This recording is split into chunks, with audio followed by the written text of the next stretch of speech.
Good morning, good evening, good afternoon, wherever you are in this great wide world. The three of us have got together for 2 weeks in a row now. Mm-hmm. We It's missed crazy. all of May. We missed all of May because if it wasn't one of us, it was the other one, Mm-hmm. or the other one, or the other one, or the other one, or Yep. this one, you know. And wow, I think we're gonna get in depending on how it goes. It looks like we might be getting 3 weeks in a row. But anyways, last week, great show, guys. I really enjoyed Colin and Alan. They were Yeah, or great, Andrew, and they were great. really good. Oh yeah, it was great.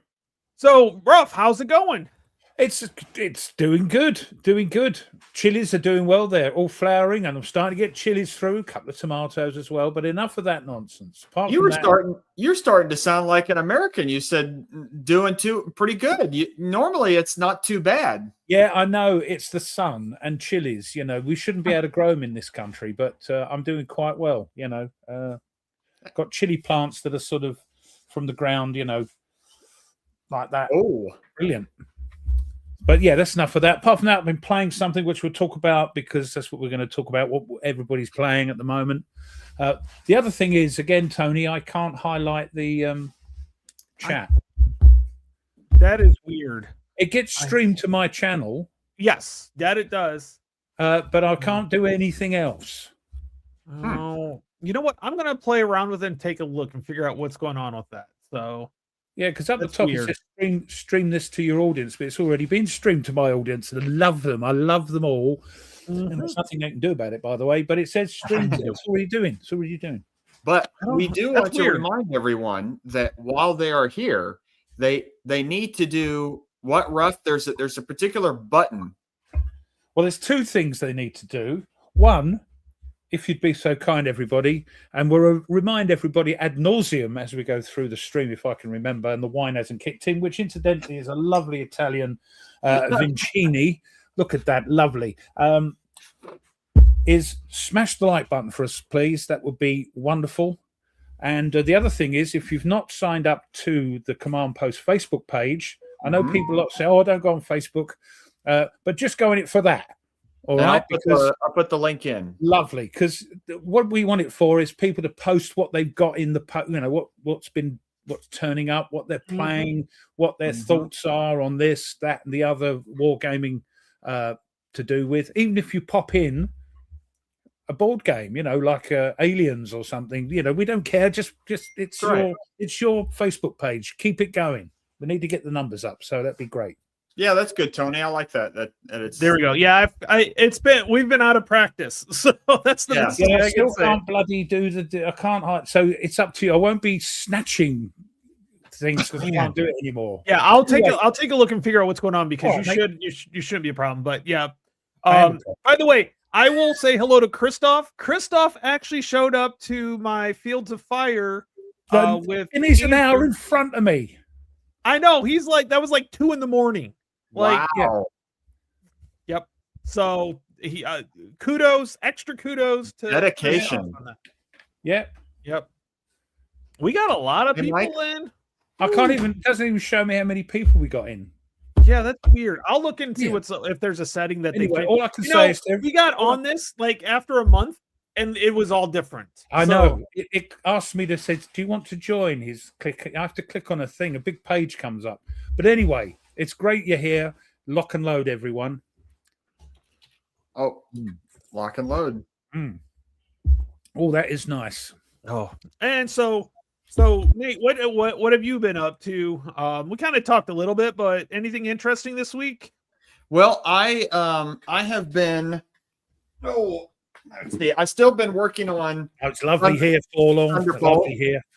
Yep. So I was I'm working through the rules. I will say this: the rules are really well done. Good. They've been cleaned up an awful lot. They're very good. It is a pretty easy game to understand. There's one or 2 points that I'm still kind of like trying to figure out, but I'm enjoying the process with it. But I also got earlier, actually it was yesterday, I got the new Quies Regio. Oh, somebody else posted on the Facebook page, on the command post. Somebody else had received that. It looks impressive. I like the cover. Very excited about this. This could be. Who's shocked about Nate and Thunderbolt? Yeah. This could be, from looking at it. I mean, the map is gorgeous. Is it one of those multiplayer games? Love the counter art. Like, it's really period. It fits the period really well. This could be the 30 years war game to play. It's come out in the last 30 years. Yeah. And, talking about Thunderbolt, I don't want to let too much out, but there might be plans afoot for the command post to be doing a teaching with one of the play testers for us lot. You know, teaching poor old Ruff. Nate's okay, and I think Tony's played it before, but I haven't. So there'd be like a learning playthrough of Thunderbolt. Nothing real definite, nothing definite yet, but absolutely plans are afoot. We're in negotiations.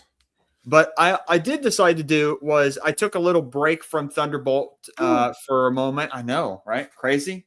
I thought, I have several games that are in my to get rid of pile and to sell.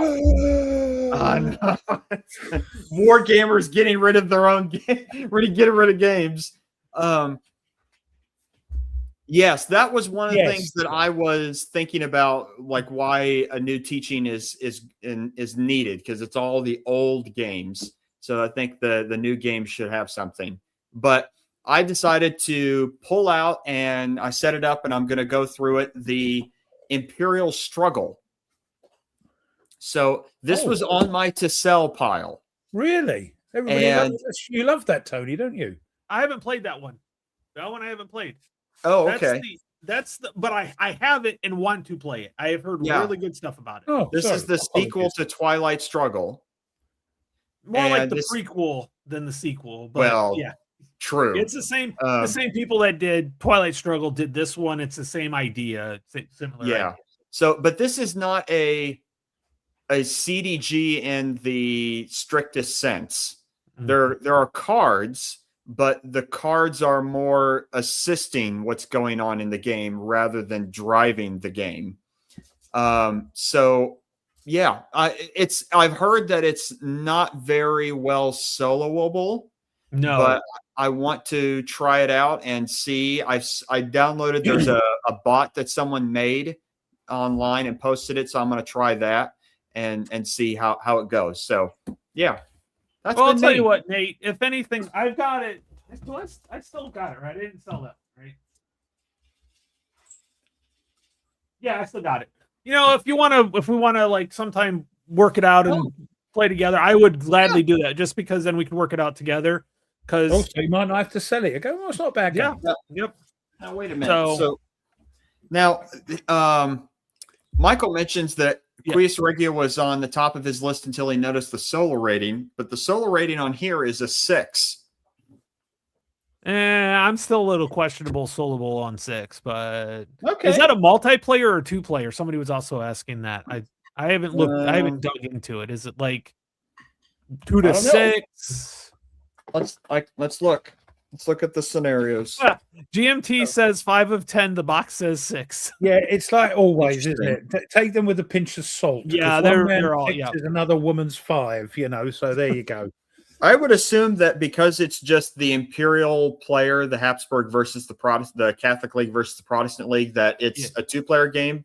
But I would assume it's you could probably split it up. I was just wondering because there's a lot of the multiplayer games that are coming out now. And it's not GMT, but the Imperial Elegy. Elegy, yeah. Elegy. That looks fun to me because that's like everything because they have a lot of those games like that for World War II, like the build up to World War II and into World War II. I'm thinking of Totaler Krieg is that way. Axis, Totaler Krieg. Axis Empires, yeah. The Axis Empires, yeah. That's kind of that idea. So it's interesting. You're not entirely wrong there. No. Yeah. I 100% agree. They should not put 1 to 2 unless there is a solo bot attached to it. Exactly. Now, There is going to be I saw there is a solo bot for these Levy and campaign series. Yes, Or that's the coming different out. La la la la la la la la la la. Hmm. I've So kept I away did from see them. I did see that. So There's also there's Levy and campaign for the medieval stuff, but there is also an offshoot of Levy campaign for the ancient world. there is yes. What is So it? the first one is Epipoli, which is the Greek Athenian Peloponnesian War in Sicily. Yeah. I would be curious to see what else they're going to do with it. Well, I was hoping to have a box to open up today, but I didn't end up getting it. It's coming on Monday from GMT. So I've got two things coming from that one. I've got the Empire of the Sun, which will be my second time buying it. I sold it for more. The one I had, I sold for more than I bought this one for. So all good there. This all works out. Yeah, so it all works out. And what was the other part? What was the other one? I have to look it up. There's another. Now I have to look it up because I forgot what's that being the shipped. British Way extra bit. Yes, it's the British Way expansion. Yep. That'll be another 2 months before I get it. I'm still waiting for Thunderbolt and 3 days. You're just on it's on a slow boat from China. Yes, I know. We make jokes about it, but it's quite infuriating when I see on YouTube and on the command post, everybody's got it.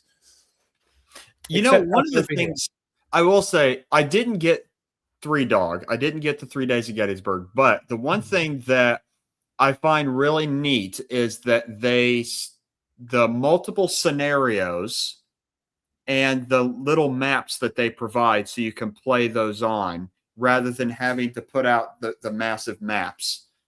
I think so that's true, really cool. Brian. That's so true. So true. I go out the room, come back, and wonder what day of the week it is. But you never forget your chilies, though. No, I can't. Not after all the time and effort I spent on them. Bloody hell. Looking forward to making Ruff's bum burner. Okay, so here's the Epipoli. So it is Sicily, 415 BC. The Athenian expedition to Sicily was one of the great campaigns of iniquity. Sicily has been taken over and over and over and over.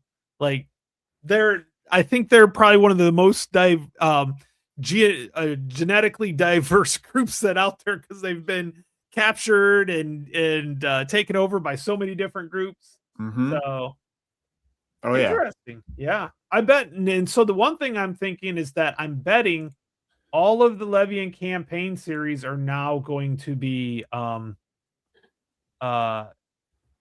going to have the they're going to have their own solo bots now. Yeah, it's to make schmucks like me buy the bloody thing, isn't it? That's what it is. Us solo players, solitaire players. And they're doing I saw that, and it's probably not that hard to. I don't know. I've never developed anything, so I'm gonna stop saying things because I'm not sure on stuff. And also, they've done it for Combat Commander, haven't they? They're bringing that out. Yeah, they're bringing out one for that too. Yep. Again, it's not on. Chaps, it's not on GMT. Keep it as a 2-player game. Otherwise, I will say, let me double check this. That the Combat Commander solo system to me seemed kind of like I don't play Combat Commander, so I'm not going to get it anyway. But $79 for a solitaire system seems awfully high. Ask old Stu could do it with his system. It might work. I don't know. Like, what do you get for $79? They usually list everything there. Well, I mean, the cost of a game, but that's the cost of a game. Exactly, Dragon X. I don't like tactical games, so yes, he does. Yes, he does. We're getting there. Chip. Paul, that's cool. I have Hubris, but haven't tried it yet.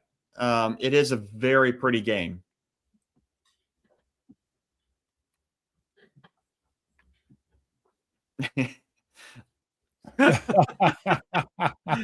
They know it. They know it. Yep, they know it. So, oh my goodness, yeah, I'm just looking at this. Warfighter. Love me some Warfighter. Yep. I keep meaning, because when you played it a little while ago, yep, fingers itch. I'm so easily swayed. Like you were playing Fields of Fire, and I played Fields of Fire, and I'm thinking Fields of Fire. It's terrible. Warfighter. It's one of the best. It's interesting. Yeah. Right now, my big thing is Japanese, so I'm looking for Japanese games because with Natalie and Karen being over in Japan right now, I'm looking at all the pictures, and they were outside Mount Fuji, and I was talking to Andrew. Of course, Andrew lives in Japan, and I was like, "Oh yeah, they're going to a ramen museum tomorrow or one of the 2 days, next 2 days." They're messed up. Their timeline's messed up. So. It's like tomorrow, but it's today. Yeah, it's today to them, but tomorrow. Or tomorrow for them, but today for us. But either way, he's like, "Oh yeah, I live 5 minutes walk from that." I could have, like, if I would have gone, I could have met up with Andrew, and we could have. Well, we probably would have had like 5 minutes because they're on a tour type thing, so you're kind of stuck on that. So there's war games in Japan. Yeah, there's actually quite a few. I mean, Sekigahara is one of the most popular war games. Second, which I do have. That's a fun one too. That's a game. It's a block game. It's a BBG. Yeah, it's a block game, but it's not a block game. Yes. So it's different. It's weird. The one, actually, there's one that's coming out that is in final art and development. It is a coin version called the Pure Land, which is the Muromachi, Japan, 1465 to 1477. Okay. So that's going to be an interesting one. The only thing is it's not during the Shingoku Judai. So it's right before it. Yeah. It's the prelude to the Sengoku. And to me, that's an interesting period. For sure. Hey Thomas. Hey. Yep, Samurai and Ran. Trying to get all the freaking GBOH titles out there. Some of them are less expensive than others. Of course, yes, that's GBOH, isn't it? Yes, this GBOH. So, good luck with those, Tony. Good luck with those. Michael, you mentioned you're getting rid of I, Napoleon. What's the reason that you're getting rid of that? Because the reason I'm getting rid of it is it's just there's not enough flavor in it for me. Like I've got it. I never got it, and that was part of it. I've got it. I've never played it, but I'm not actually hearing a lot of good things about it. So maybe next year at PunchCon, that might be going with me to get a few shekels, a few quid for it, a few dollars, euros, whatever. Let's see here. I know the other one that has warriors. Oh God, Japanese. Ooh. Yeah, MMP has a game. Empire's got I'm not quite sure what you mean, Empire Muse. What he's I'm trying to finally get Lockload Tactical Table soon. So I'm in the midst of manufacturing a set of basically downloaded the newest player aids for the older games. They got the newer player aids, so he's printing them out. Oh, right. It looked like he was home manufacturing. Printing would have been better, Muse. Printing. I get you. I thought, what's he doing? You can download them. Anyway. Okay, so it's the Most Dangerous Time. And for MMP is a game. I've heard of that. Yeah, this is right at the end of the Sengoku, or when it got it, because it's Oda Nobunaga versus Tokugawa Ieyasu. Stop talking Japanese like you know what you're saying, Tony. All right. Actually, the easy thing about Japanese is it's actually not as hard to pronounce. You just pronounce every letter. I got told that last week. Yeah, I got told that last week from Colin and Andrew. Well, Andrew, yeah. Yep, you just pronounce every letter as you say. There's not enough agency, too much randomness. That I could see with the I, Napoleon as well. Yeah, I mean, See, look, manufacturing is the right word. Oh, printing and gluing to cardstock plus varnishing equals manufacturing. That's way too much. Varnishing your player aids. What's going on there, Muse? Craftsmanship. Yes, he's going over the top. He's all right, going Mike. beyond, We'll put that on the beyond list to guilty. play because it's sold out, but I would really like to play it. Good on you. Good on you, Muse. Never played Storm of Steel, Demi. Never played that. I've seen it. Is that the Conflict of Heroes Storm of Steel? There is, well, no, that's it's the one I'm thinking of. Let me look on BGG to make sure. Over the Top is his middle name. Okay. I get you. We all do. We all bling, so don't worry about it. The Storm of Steel I'm thinking of is a World War I like strategic game from Decision. I don't know if it's that. It could be that one. Mike's saying yes. I don't know if she's saying yes to your comment Oh about. yeah, probably yes to me. Yep. Also, once you clicked on them, weirdly in the chat, they sort of fade out a bit. Yeah, that means I've already clicked on them, so that I know. So it's like ones I've already clicked on. It's Yeah, like but one then, of those things. yeah, that's new as well. That never used to happen. Like I said, it's really weird because you should be able to do stuff and it doesn't want you to do it. Because we've been away for a while. Yeah, they've been updating it, so we've come back. There's about 15 updates. We've missed it. That's right. That's funny.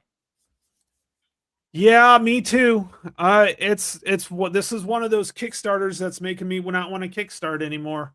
That thing's like 3 years old. I refuse to kickstart. I do GameFound because they're from Poland, I believe, and Awakening Realms, who I love their games, are involved in that. And there's a little bit more safety. There's a bit of a safety net there. And with the people that I Awaken Realms I buy and some other bits because I know them. Yeah, I won't do Kickstarter, especially with the way of the tariffs still going on, are they? I believe so. Yeah. So yeah. I did order some Cube for Me stuff for Fields of Fire for both the Deluxe and Fields of Fire 2. I did order some. It's on its way, so I'm kind of excited about that. Well, as I said last week, mine's in 2 boxes with the Bulge expansion. So I've got both into 2, one white box and one the deluxe box. So I'm happy with that. Yes. Michael says the amount of bookkeeping on iNapoleon gets worse and worse. It's like you're trying to, I don't know. It does. There's not much agency in the game. It's just like, oh, I pull a card. Oh, it goes in this box. I pull this card. It goes in this box. I pull this card. He's dead. And I'm like, oh, wow, boy, that was fun. Yay. Yeah, well, it's, I don't know why he's bringing out an expansion. Maybe that's to give more agency. I don't know. Who knows? But I won't be getting it. Yeah, less shipping as well. Yes, because they're from Poland. Also, Kickstarter's a little bit. There's been so many, from what I seen with my own eyes, few sort of nefarious things going on with it. Yeah. Whereas GameFound, nobody's. The only thing I've had is the Purple Haze shenanigans going on with. They were supposed to give a free expansion to people, and was it 2-3 years later we're still waiting for it. It's actually in retail, but yeah, for some reason, so I'm not going to. Phalanx is now. I always remember Jester chucking the box over his head for Road to Moscow, Road to Moscow, or Race to Moscow, or something like that. Moscow, yeah. And that's how I feel about Phalanx now. I'm not going to order anything again from them. Fool me once. That's it. GameFound is in the UK, by the way. GameFound is based out of the UK. I thought maybe they have, like VUCA does, they have bits going on over there, but I was pretty sure they were from Poland. But, Awakening Realms, which is the Polish company, are involved with them. Yeah. The people that do the games are from different countries, but GameFound itself is from the UK. Okay. Because all my money comes out in pounds. So when I got in order zlotys, which is the Polish currency. Yeah. I'm waiting for one GameFound left. I had 3. I don't know what your shipping's like from there to you. It's not bad. It's not bad. Not Because it depends really. on where the game's coming from, where the Yeah. company is. It's all- about 30-40 bucks to send, like Nemesis was, Yeah. huge thing. It was about that for what I got. I'm waiting. Yeah. The last thing I'm waiting on is the expansion for Europa Universalis. And then there's like a bunch of deluxe bits with it that I want. I got 2. I have Final Girl Season 4, Series 4. Oh, you went for that, did you? Mm-hmm. I got addicted after I played the one game, just the intro game. I'm like, oh yeah, I'm going to get this. Yeah, I've got the 3 and the blooming neoprene mats and everything. And the other one is 7 Ages Collector's Edition, which, if you haven't seen that, that's like a civilization building game. And like you actually I have. As you go through, you actually have to get rid of your civilization after that. Yes. Yeah. I know what you're talking about. Yeah. Yep. That's the same those people are the that only- do Whip. Yep. Yes. Yeah, There you they're out go, of Australia. Yep. Dragon X has got it. Dragon X, it's Polish. It is a Polish company. Yeah. Oh, that okay. was right. Okay. Yeah. So it Yeah, I comes got out the. oh, sorry, go ahead. okay. That's what it is. When we order it, it comes out of the UK. The office is in the UK. Yeah, Meandering Mike would know. Yeah, everybody's smarter than me on a lot of this stuff. I just know my money Yes. comes out in pounds when I order from GamePound. That's all I know, because I get I don't That's get weird. the international fee because of my credit card I have doesn't have it, but it comes out in pounds. That's weird. I have to convert mine from dollars to pounds. It's weird. Go figure. Go figure. Yeah, that was the other one. One of the others that I got on GameFound was that Sound of Drums, the Battle Commander game. Oh, I tell okay. you who loves that? Oh, Tweez. Oh, yeah, oh, he's that done some. loves Yeah, it, he's yeah. done some video on Oh, that. Yeah. okay. Yeah. Yep. Yeah, Well, so say those he- are the only 2 that I've got left, other than like P500s, and I've kind of, I don't know, I've kind of stepped off a lot of that stuff just because I don't have the time, and I have so we're- much. We're cutting Now down. this, yeah, I just have so much that I'm like, there's a lot of other DVG games I would love to play that I have that are still in shrink wrap that I haven't Oh. even opened up yet. I haven't gone for and- any other new Warfighter stuff because Nope, I've got I'm good. enough. I'm good. I've got plenty of Warfighter stuff. I've got Yep. I've got the Pacific and I've got the Europe, everything, and I've got a little bit of the modern. I've got enough to last me a lifetime because it's different every time, as you know, if you play Warfighters. Hey, Mark, how are you? Oh, Mr. Herman, Mark, how you doing, sir? Good to see you. Charles only orders direct from Compass, GMT, Worthington, Legion, White Dog, and Normal Knight. Yep, I'm going to say this: a lot of that stuff I order elsewhere than direct because it's just you can get it cheaper It's elsewhere. cheaper. Yeah.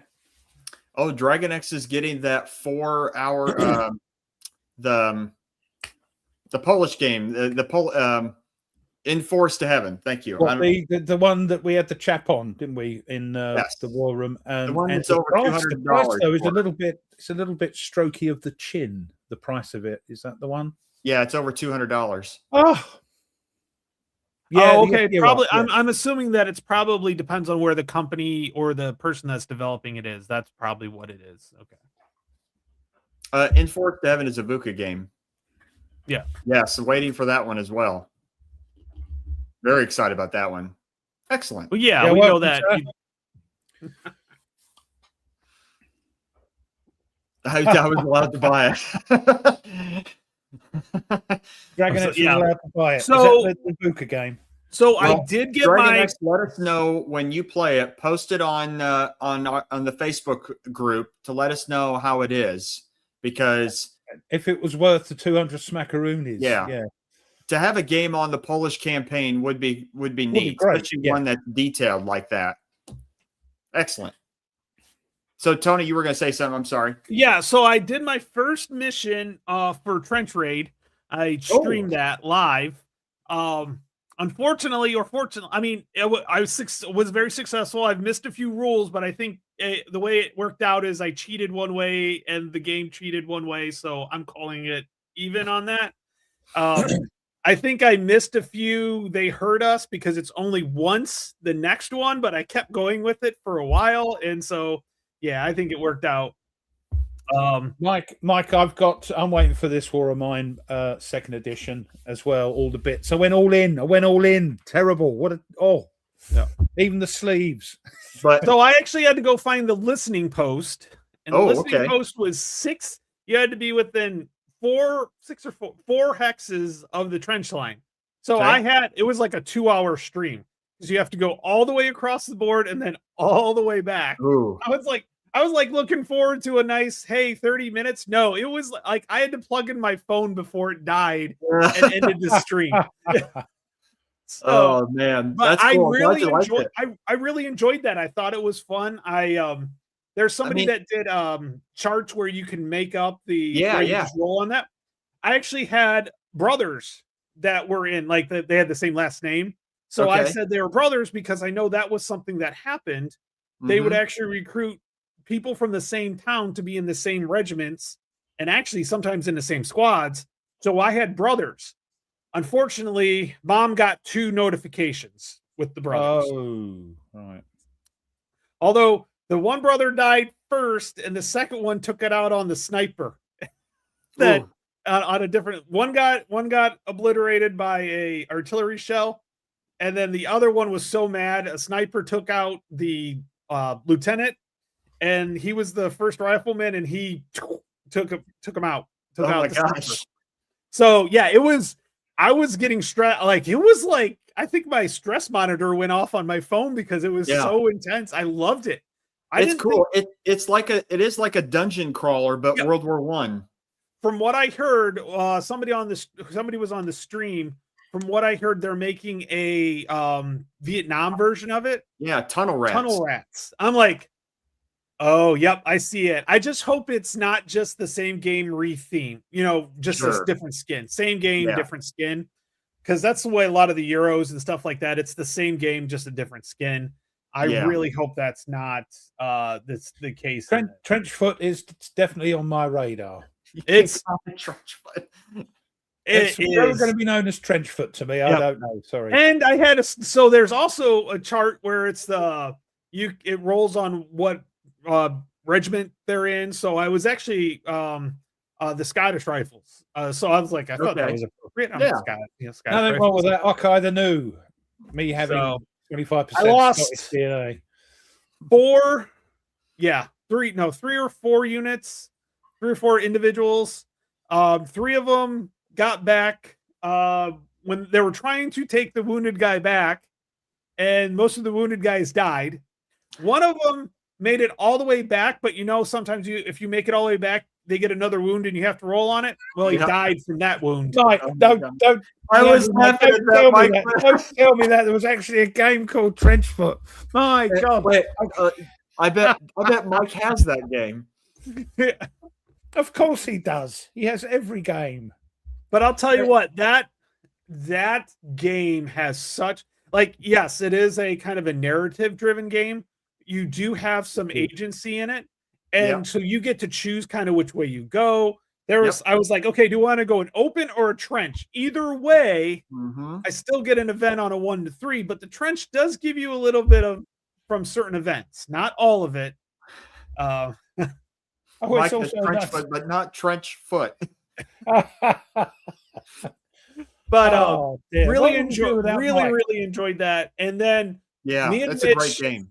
Yeah, me and Mitch finally got together on Wednesday. I thought we were going to conclude our last 100 yards game, but I started pulling stuff back.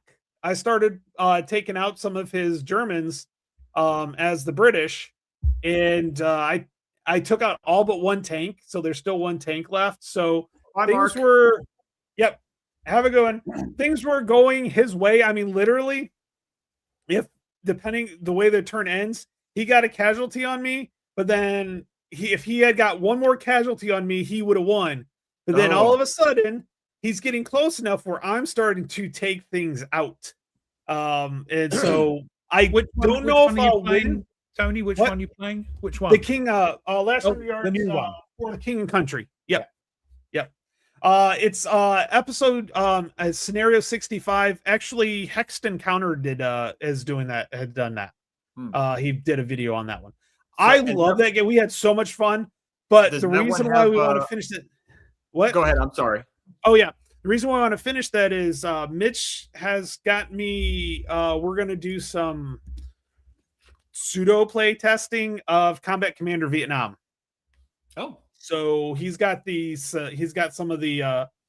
He's got the play test thing, and so we're gonna play some. We're gonna try that out, which I think will be fun. Now I'm curious. So the last 100 yards for King and Country, does that have an Arnhem scenario in it, or scenarios? I'm sure. Yes, I can remember seeing the maps with the bridges. Like the map has the buildings and the bridge and everything. I'm sure. Unless I'm thinking something completely different. Have you opened it?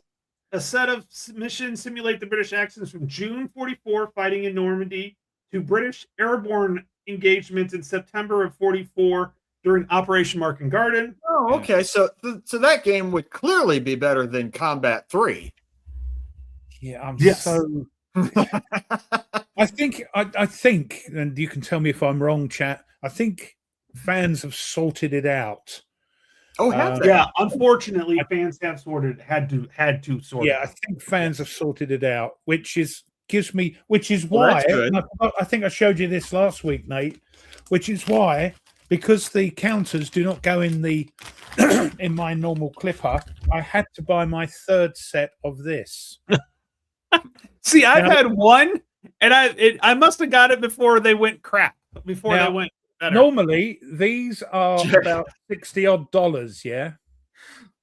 This.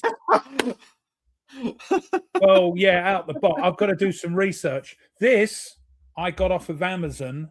It's what we call over here snide or a moody copy, and it was $20, 20 quid.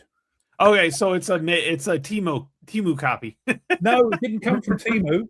I know, but it's a generic version of it. Yeah, it's a moody copy, and the actual thing doesn't actually. I've got my die here to put down here. Yeah, but it doesn't actually go down that far. Well, that'll probably be better then. Yeah, so it might not last, but for 20 quid, yeah, I thought I'd give it a go. You can get the combat. You can get that combat done and stuff like that. To answer Rob's question, I don't believe that it comes with Combat Commander Vietnam. I don't believe comes with the solo system. I don't think so. I've got through two Koi. It's just gone bang. They've snapped. And I'm gentle with them. Put the die in there and everything, and I'm gentle. It just went bang. I never did the die. I just barely touch it. But I think, like I said, I've had mine for at least 10 years plus. Yeah, you've got one with proper plastic. I got the good one before they went crappy on the plastic. Although I will say the little bar that keeps them together, I have to push it in quite regularly because it's starting to come loose. So I probably have gone through 5 of them since I started playing war games. There you go. I clip everything. Go on Amazon and have a look. $20. Now, so I did those 2 games, and then I have Fields. Of course, I did Fields of Fire Falklands with Andrew, and he definitely wants to have the 3 of us be platoon commanders. He'll be the company commander. He'll say, "Okay, first platoon, you have 3 actions," and then us as whoever's the first platoon commander. We have a 3rd platoon that has decided to figure out what they're doing, and they have no idea what they're doing. So that's Ruff's platoon. I've decided that's Ruff's platoon. We had a order, like a friendly HQ. You know how the friendly HQ event? Yep. It was either friendly or enemy. But anyways, one of them got lost, couldn't figure out what they're doing, one random unit, and it just happened to be off of 3rd platoon because Andrew was taking 3rd platoon, I took 1st and 2nd. And so it got pushed back from the card it was on into the staging area.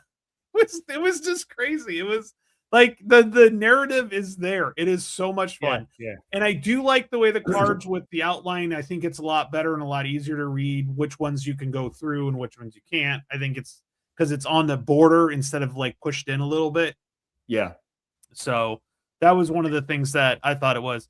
But I was like, oh yeah, Fields of Fire 2. I'm like, that seems like a really good starter game. He's like, yeah, if it wasn't broke. I'm like, what? He's like, yeah, some of the charts don't work.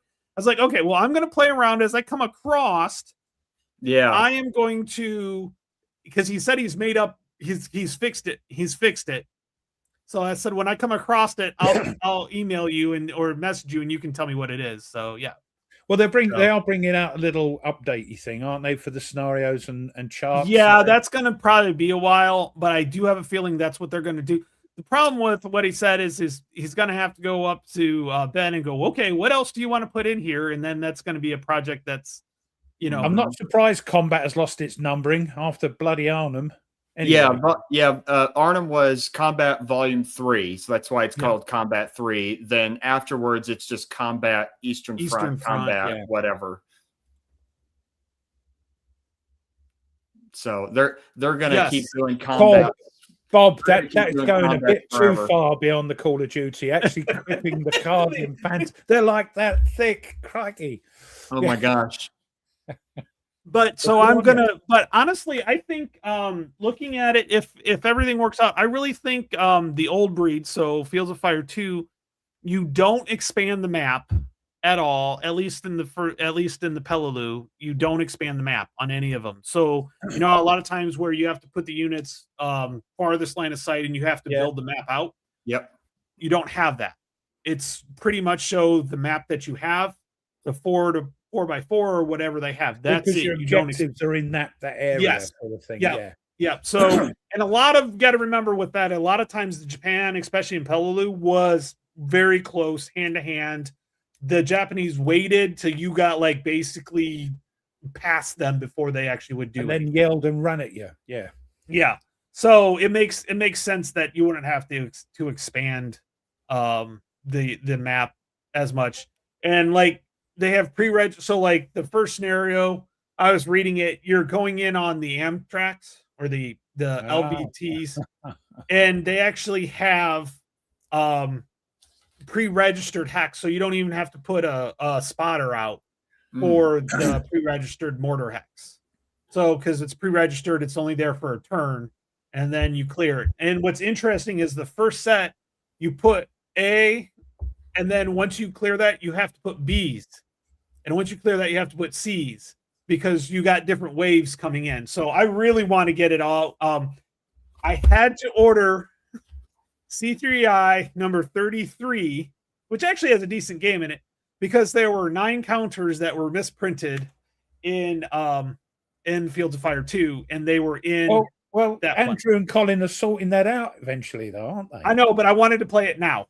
Oh, so, right. I've got enough. You've got enough you've played all Volume 1, have you? No, I just wanted to play Volume 2. I wanted to play this Peleliu scenario. Get on the beach. Get on the beach. Yeah, I wanted to do the get on the beach. Yeah. Don't blame you. But anyways, that was the Waterloo game anyway, so which is like a one map Waterloo game. So I was like, I'm okay with that. And there were some other counters in that sheet that I have. What?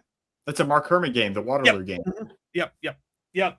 So I was okay with getting it because it had all this extra stuff in it too. So I was like, okay, yeah, I can do that. And plus, I got it from Noble Knight for like only $30.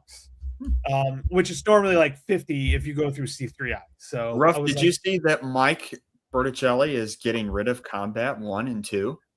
Yeah, well, if it's not for you, it's not for you. I understand that, but those are the only 2 before the Eastern Front and the ones after Arnhem.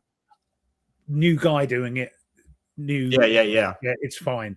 I will say I do love Combat. I'm sorry. It's freaky.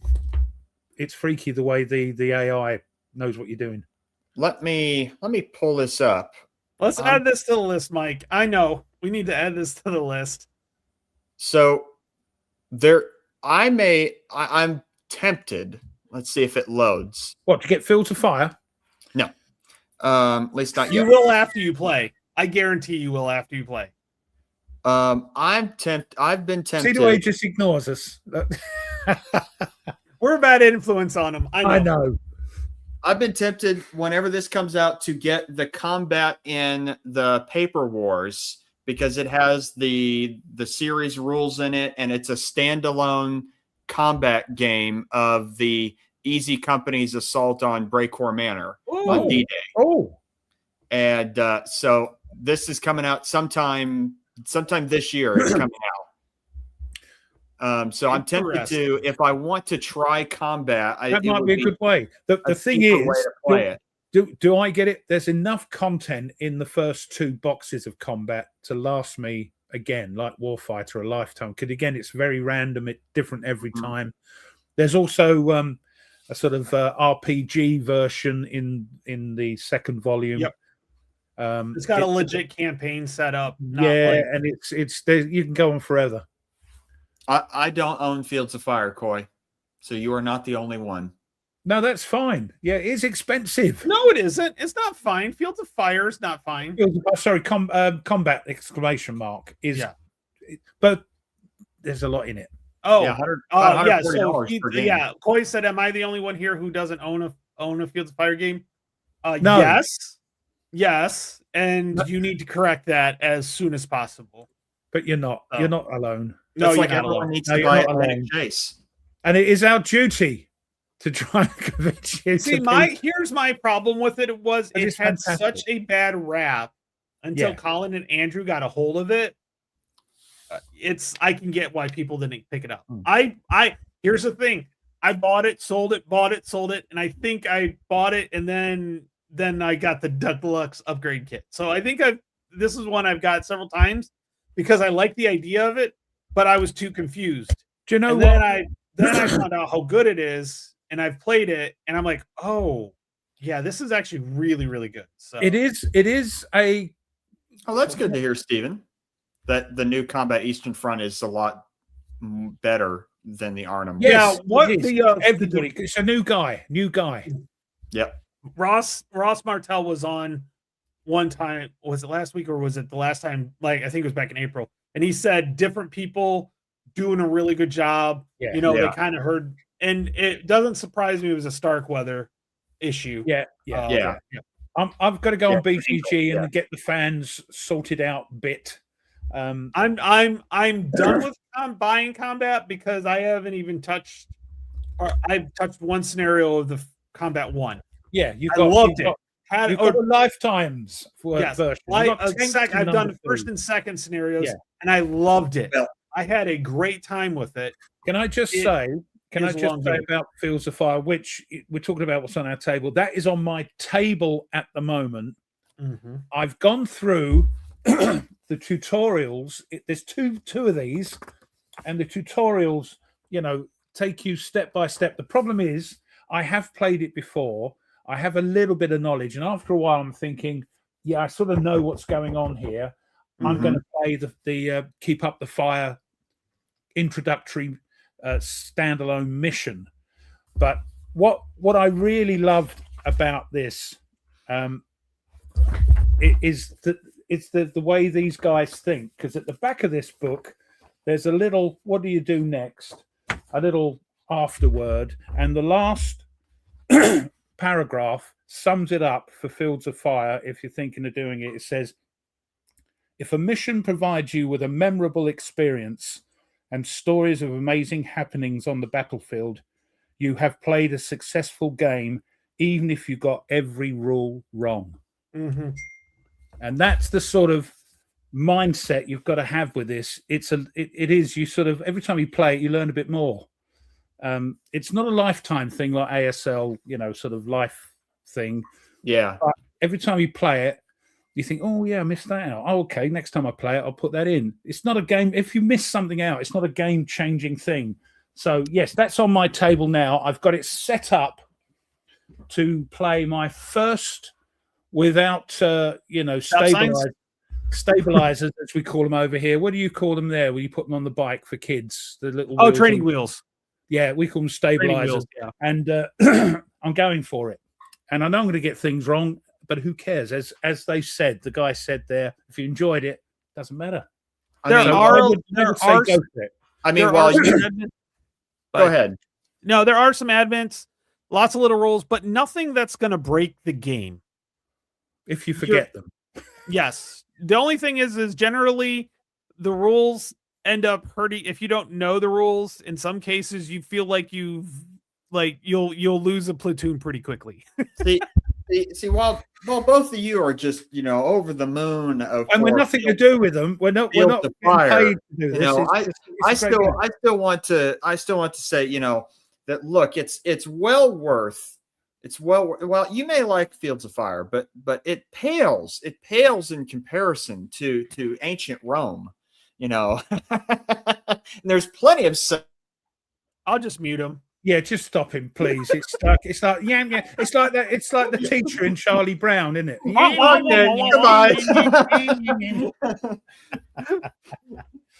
That's the thing. We've all got our favorites. We've all got our honestly. Nate, you're not wrong. Other than the pales part, nobody's wrong. Really like. They are both there. Well, tell me something I don't already know. Yeah. Nobody's wrong. And if you don't like Fields of Fire, you don't like Fields of Fire. If you don't like combat, you don't like combat. And Thunderbolt.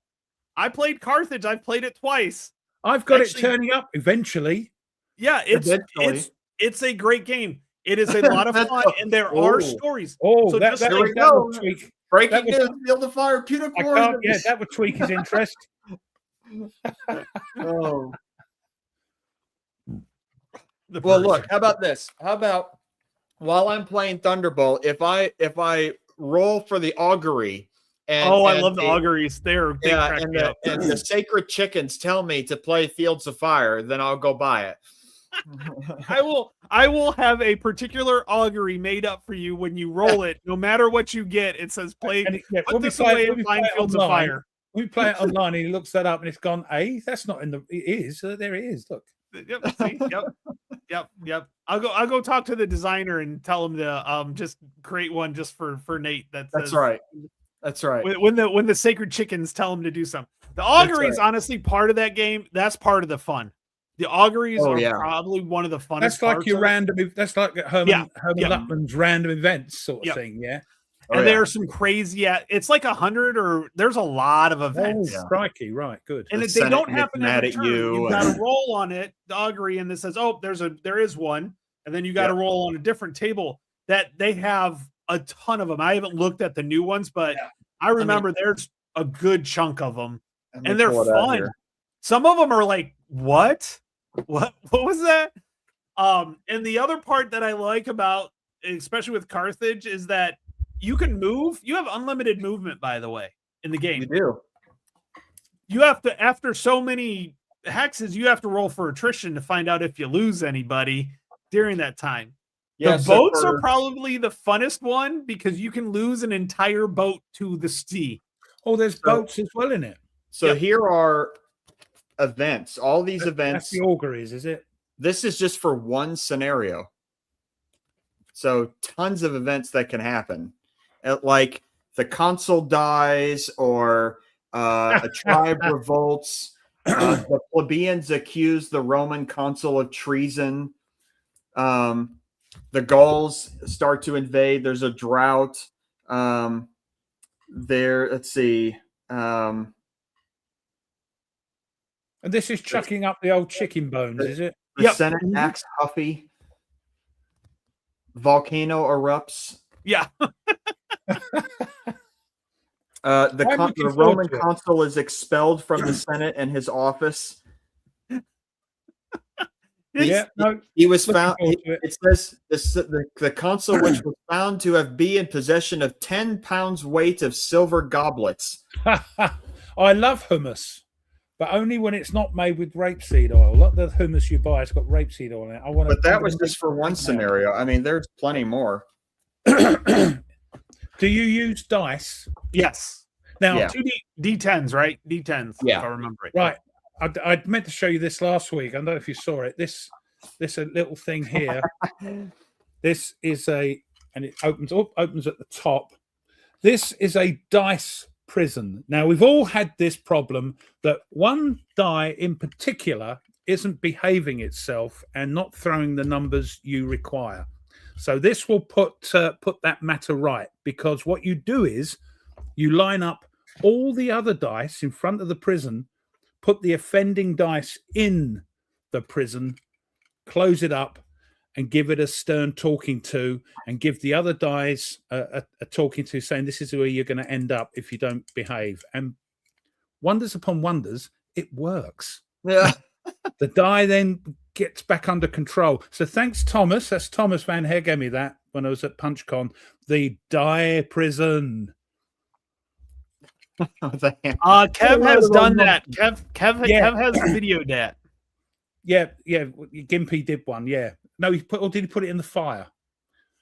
Kev threw a hammer on it. Kev took a hammer to one. And I think Gimpy put one in a fire and said, burn. About, those videos with the hydraulic presser machine. Where they put Yeah. This is less fun. But you got to make sure all the other dice see that. Yeah, you've got to line them up in front of that so they can see what's going to happen to them. It could be you next. Well, we are an hour in, gentlemen. So, Ruff, are we? Yes, we are. Blimey, Ruff, do you have something for us? I do, unfortunately. Not very much, actually. Not very much. You're going to put me big, aren't you? Oh, God. Oh, there he hasn't all. Right. 13th of June. Starts in 1514. There we go. 1514. Henry Grace Adieu at over 1,000 tons. The largest warship in the world at this time is built at the New Woolwich Dockyard in England and is dedicated. 1777, you guys, America, well, and us guys, American Revolutionary War. Gilbert du Motier, Marquis de Lafayette, lands near Charleston, South Carolina, in order to help the Continental Congress to train its army. Known in the United States as Lafayette, he was a French military officer and politician who volunteered to join the Continental Army.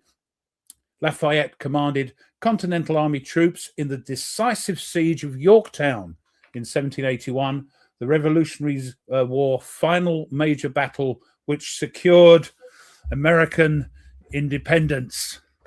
But I think he was only a teenager. He was only a teenager when he came across, I think. Yes, and he actually tried not to be a general. Like, Congress gave him a generalship, and he tried not to get, he said, no, I can't have this. I haven't earned it. But they said, no, you're getting it. But so he ended up being They were, in dire need. Yes. And it's a bloody Frenchman that gave you the decisive battle. Hey, if you ever have a question, who did the French battle? It's 90% French. The French, anything before 1900, just say French, and you're probably okay. Yes, you're probably right. Whizzing forward now to 1917. The deadliest German air raid on London during World War I was carried out by the Gotha G bombers and resulted in 162 deaths, including 46 children, with a further 432 people injured. And then on to the next war in 1944, the Battle of Villers-Bocage. German tank ace Michael Wittmann ambushes elements of the British 7th Army Division, destroying up to 14 tanks. Sorry? That is a scenario in GTS in The Greatest Day for Gold Sword and Juno Beach. Ah, well, there you go. 15. He also destroyed 15 personnel carriers and 2 anti-tank guns in a Tiger 1 tank. Again, 44, World War II, German combat elements reinforced by the 17th SS Panzer Grenadier Division launch a counterattack on American forces near Karatan. And again in 44, the first German V-1 flying bomb, or Doodlebug, landed in Britain, killing 3 people in a house in the coastal city of Southampton. Only 4 of the 11 bombs hit their target. And there we go. Have you played it yet? I have Stuka played it. did a pretty good job of it, of a playthrough of it. He It did looks that kinda with fun. Cardboard Commander, didn't he? With Yeah. Yep. I mean, it's not Fields of Fire. It's not Great Battles of History. No. It's a great little fun game, and it's also, I would think, an ideal game to stick in your bag if you're going on holiday or you're working away, because the footprint is very small. It's very easy, and you just lose yourself. It's you have to stop the fires more than anything, The doom bugs you try and stop, but if they Yeah. get through, you've got your firemen trying to put out all the fires. So that's. I remember their captains weren't doing a very good job of putting No, the the fires captains have a +1 on their die roll to put out the fires. And lastly, there's something for you, Tony, as you love this. 1982, Battle of Tumbledown and Wireless Ridge during the Falklands War happened today. Which, by the way, it's Goose Green and Wireless Ridge are the two scenarios or the two battles in the Fields of Fire. You do Goose Green first, and then you do Wireless Ridge. So there's only two. Are they split into missions? Those two. Those two are split into missions. There's like 3 and 6 or 6 and 3, something like good, that. Good, good. Right. So there we go. I just love the fact that it doesn't really matter what the topic is. You're always able to just bring it back to Fields of Fire. I love that. Well, no, it just so happens that I could, if I was playing Lock and Load, a tactical, then it could have been brought back to that because they've got a Falklands game. Yep. Yes, they do have a Falklands game. Yep, I've played it. It's fun. Or TCS. I love they've that. got The one Goose as well. Green. Yep. Mhm. Yeah. So for book today, since I'm learning this, I thought I would pick a book in the theme of this. This is the Second 100 Years' War, competition between Britain and France that eventually ended with France's defeat at the end of the Napoleonic Wars. When riding a tiger. Get out of here. Get out of here. But the book that I have for today is a book that I was introduced to. I took a class in grad school on the 18th century and really, really liked it. And one of the great books of the class was this book. It's called The Sinews of Power, War, Money, and the English State, 1688 to 1788. Now, it's not a very fancy title, but it is an amazing book. This is essentially, how is it that Britain at the end of the 17th century, so 1688, right before the Glorious Revolution of 1689, that Britain wasn't a great power in Europe. It was very much a secondary power. It was in the shadow of the Sun King, Louis XIV's empire, and it was still on the periphery. It was just plodding along. I mean, it fought 3 wars against the Dutch and couldn't really do it. And so how does Britain go from this sort of decrepit state to, at the end of the 18th century, careful with your words here. All right. At the end of the 18th century, becoming the global power across the world, eclipsing the French and the Spanish and the whole Habsburgs. And how do they do it? And this book really gives you an idea of how the English state really is able to do that. John Brewer in The Sinews of Power. So if you're looking for a book on how does England become really a global power, becomes the what's called the first British Empire before the American Revolution, how does it do it? This is the book to get. Yeah, Elizabeth was actually kind of the beginning of Britain becoming more of an empire and more powerful. It was kind of Elizabeth. King Henry was kind of iffy, and then when he died, and of course his son died after he died, it was Elizabeth. She started to actually make it respectable, which is interesting that it was a queen and not a king that did that. She put money on Francis Drake to do all the exploring and stuff like that. And didn't she, Ruff, and you'd have to correct me on this, didn't she actually go to battle against Spain? Didn't she actually armor up? She did. She went out when the Spanish Armada was on the way. Let the non-British guy talk about Queen Victoria. Oh yeah, well, I mean, let's see if I can get it out. See, it's all detailed in this great book called The Armada. And here you blimey, light reading. But Ruff, since you're an Englishman and it's you were closer physically than I am there, why don't you give us the story though? I don't want to steal of what? Of Queen Elizabeth going out into battle. What, the Armada? Yeah. Well, he was playing bowls at the time. That's true. And she said, "Look, I tell you what, we've got some of these pesky Spanish. What's he called? Was it the good-looking one? The Fair or something? Was it Philip the Fair? Philip the Fair? Was it? No, that wasn't Philip the Fair. It was Philip the Second. But it was a Philip, yes. It was And so she said, Francis, go and sort these pesky Spanish out, will you? Because they're trying to invade. And so he did. And we won. And I think that's all we need to know. And the other thing we need to know is that a lot of the shipwrecks, the Spanish shipwrecks, were shipwrecks off of Ireland. Mm-hmm. And they sort of come onto the shore and integrated over time, with the ethnic sort of Irish. And that's why there's a lot of Irish boys and girls with actually more girls, I think something to do with the genetics, have black hair and brown eyes because of that influx of Spanish DNA from the shipwrecks off of Ireland.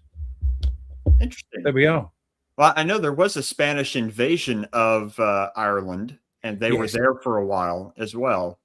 They eventually lost, but they were there. There was if I remember right, there was an invasion in England as well, but that got repulsed pretty quickly. Yeah, there was a second armada in that failed. But yeah, Tony, the story of Queen Elizabeth is that the armada is getting close, and they end up anchored off Gravelines, and it's looking like that they're probably going to make it across.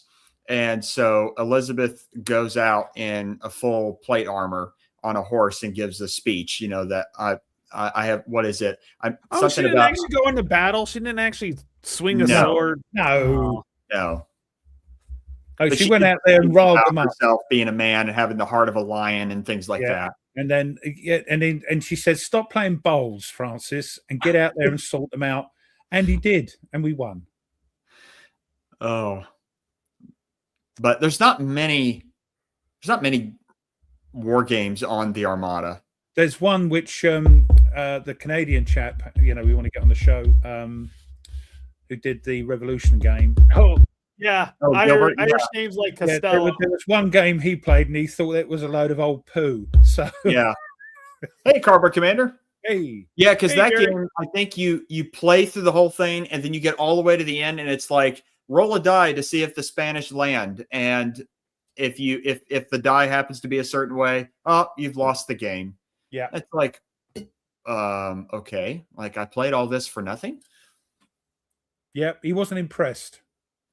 Yeah, but that's the only one that I know of that he mentioned.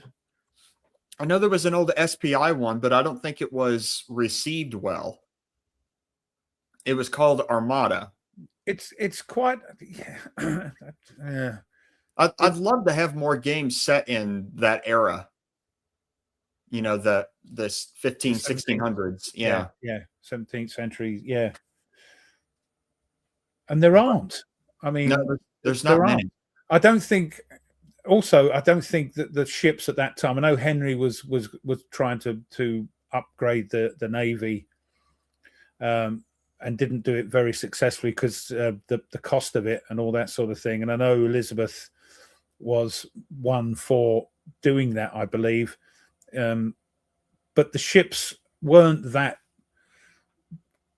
They were in their terms they were big, but they weren't that great at warships. I mean the 16th century they're moving from like the first instances of putting cannons on ships and how to fight at sea. Because you get like one of the big reasons.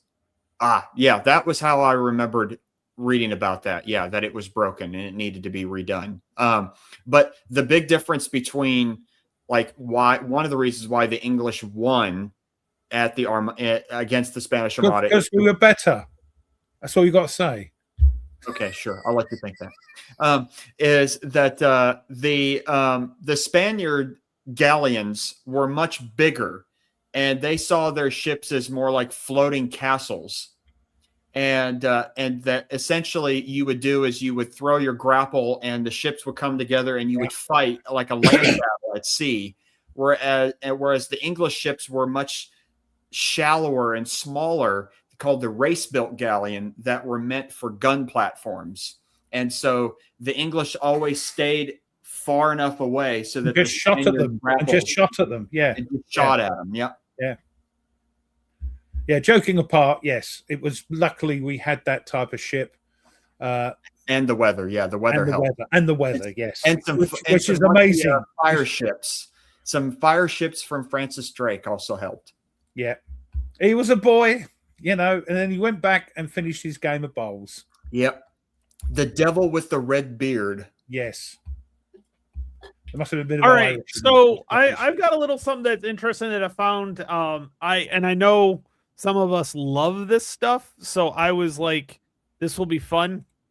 But there's a company called Grip Mat that is actually, now this is US and Canada only. So sorry, those across the pond.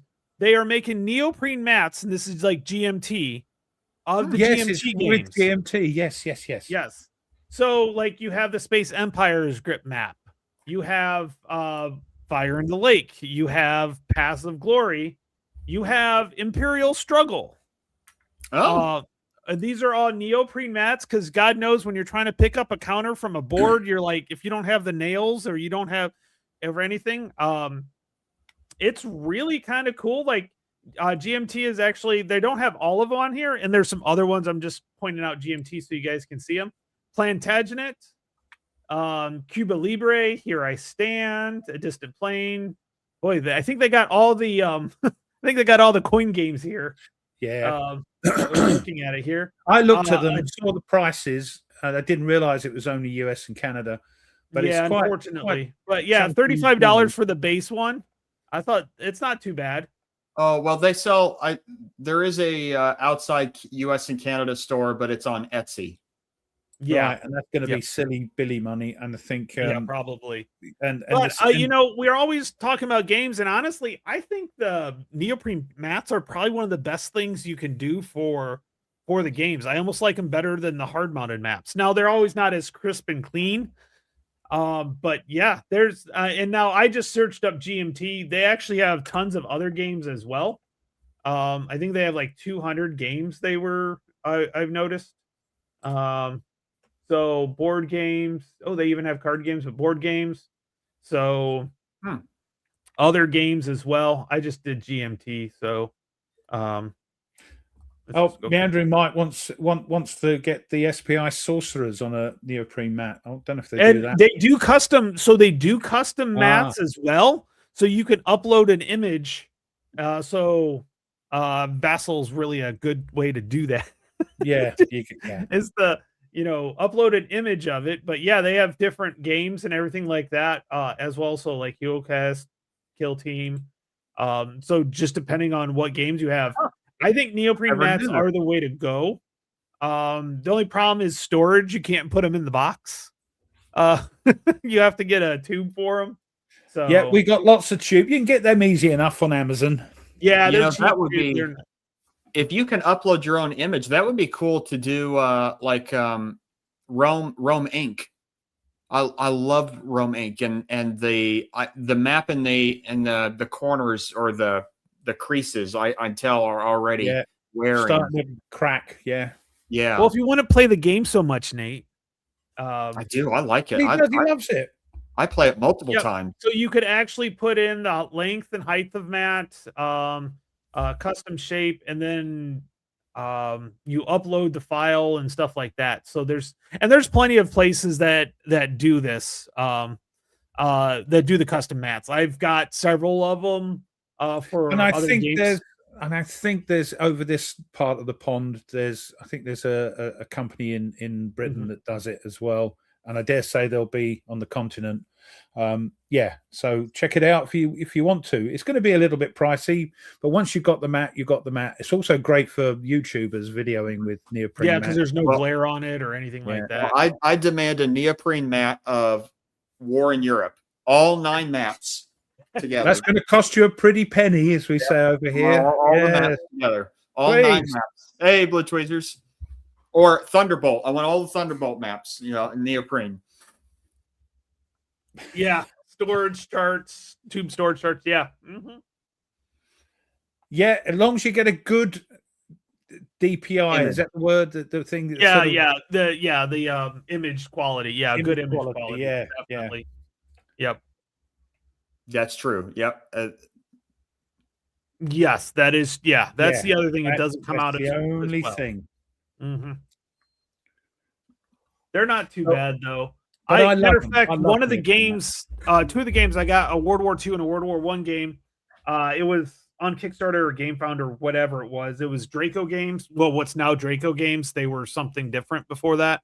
I had an issue with them, but that's neither here nor there. But the game came in both the paper mat and then with the Kickstarter, you got the neoprene mats.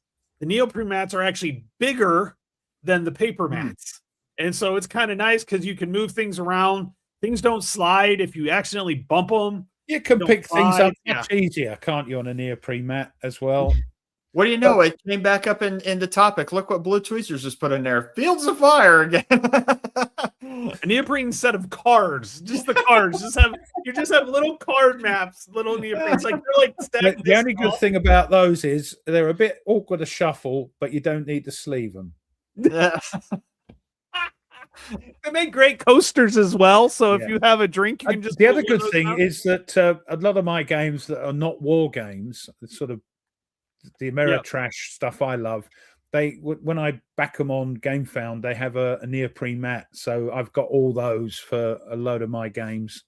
That's true. Yeah, see, they'll be waterproof. You could play it while you're doing that. Yeah, see. Yeah.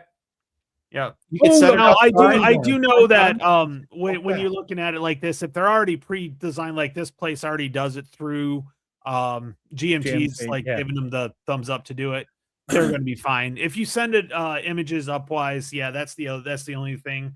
But at least, and honestly, they're still not cheap to do the custom ones. They are not cheap to do the custom ones. No, but also you're still playing the game, even if you've got a neoprene. You're still playing the person's game that designed it. Mm-hmm. Oh, right. Yeah, I do.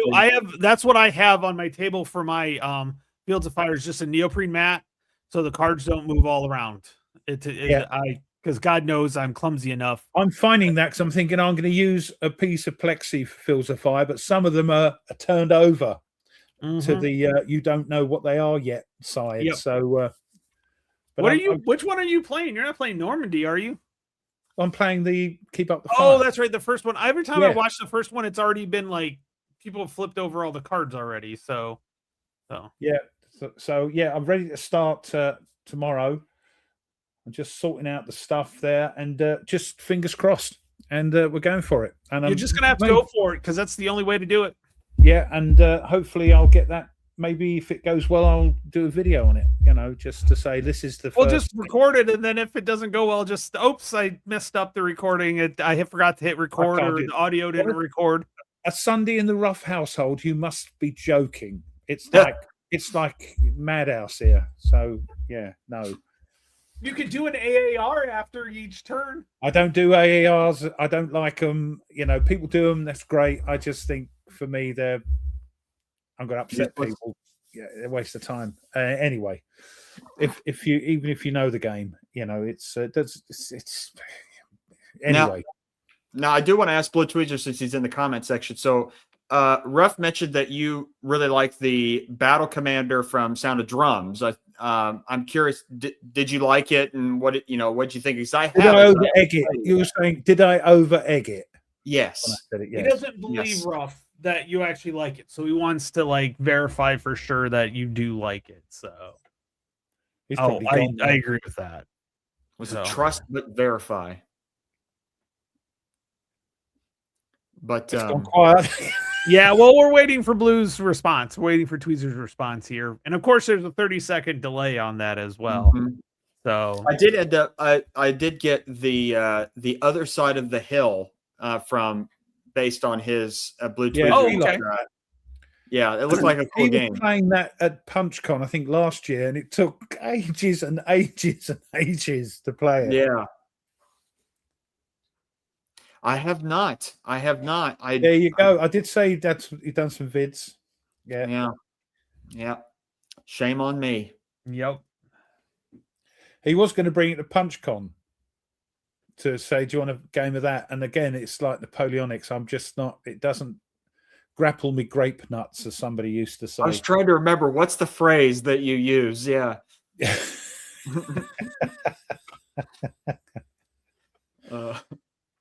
He's gone. He's gone to sleep. He's fallen asleep. Yeah. Right. That's Oh, what well. it is. We can never tell. But no, he So- did, because he was going to bring it to PunchCon to say, do you want to have a go of it? You know, it's a nice, it's not And too that took- difficult. That took some heat. The game actually took some heat because It did. well, it's a German. You're trying to get like awards. Now it's World War One. So Oh, was it? Oh, what am I thinking? It's bloody Napoleonics. No, Battle Commander is Battle is Commander, the Napoleonic. hill. Yeah. The other side of the hill is World War II. Yeah, sorry. Yeah, I'm getting confused. Sorry. Well, Me other age. side, it's World War One. Well, other side of the hill is World War One and World War Two. I think it's like Yeah. both of them. No, it's just World No, War Two. it's just World War II. Oh, I thought it was World War One on there as well. There were some people that were upset because they thought that it was putting the Germans into the German high command into a better light than what they are. And And we're talking about on the hill one now. the Yeah. other side of the hill. And it's based off of a really old theory called the Clean Wehrmacht, that the German army, that they didn't do anything concerning the Holocaust, and it was just the SS and everything. And that's been debunked many, many, many decades ago. The people that lived in the area knew about it. So, you know, it's, Yeah, I mean, yeah. So it was just I don't know. If people were uncomfortable with it, that's fine. That's their choice. But it's based off of an historical theory that's been debunked many, many decades ago. I knew about it because I studied World War II. So did you enjoy the game though? I haven't played it yet, but I have gone through it. It looks neat. Yeah. I mean, because ultimately you're going to lose the war. It's just how badly or how Yeah. badly the commanders do. Yeah. And it's interesting. It's an interesting experience to understand the inner workings of the German High Command, of how complicated and convoluted it was.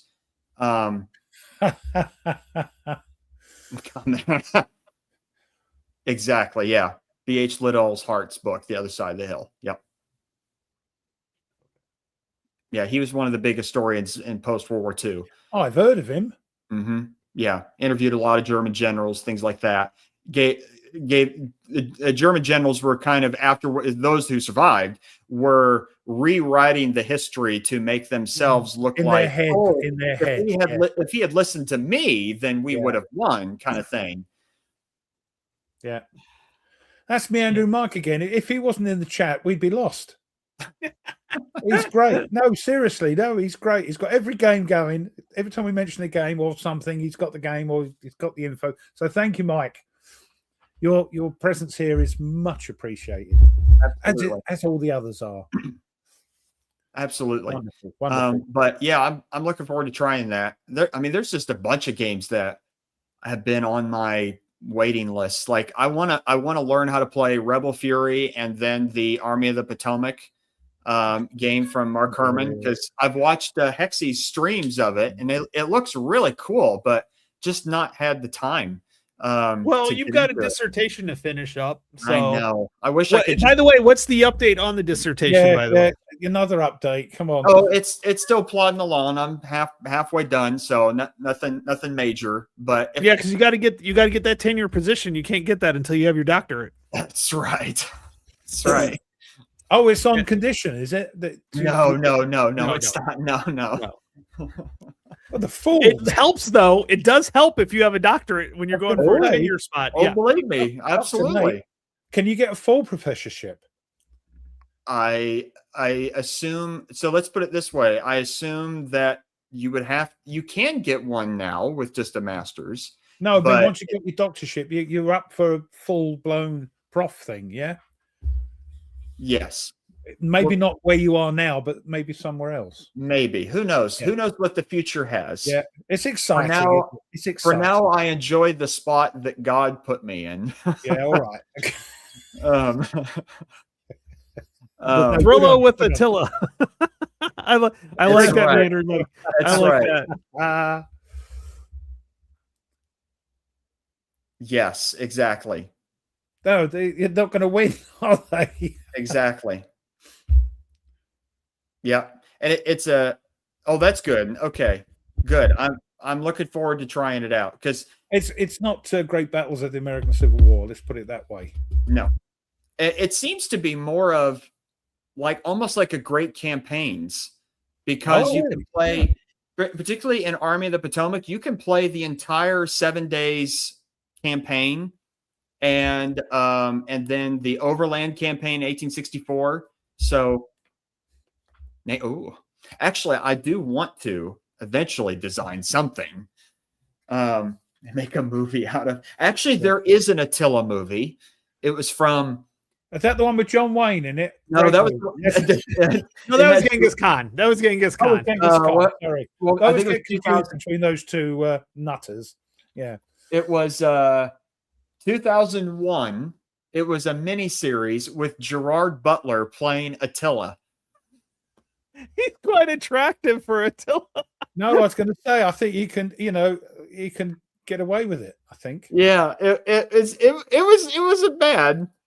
There you go. Get the Steam version, which I do have, by the way, of Rebel Fury, and then you can learn how to play it. Hey, Jester. Oh, there we go. Yeah. Hey, Jester, how's it going? Yeah, Gerard Butler as Attila. Yeah, that does not. Because Attila's from the steppes. Yeah, here So it is. There it is. There he is. There's Gerard Butler as Attila. Looking good to me if I was that way inclined. Oh gosh, rough. Oh man. But yeah, 2001.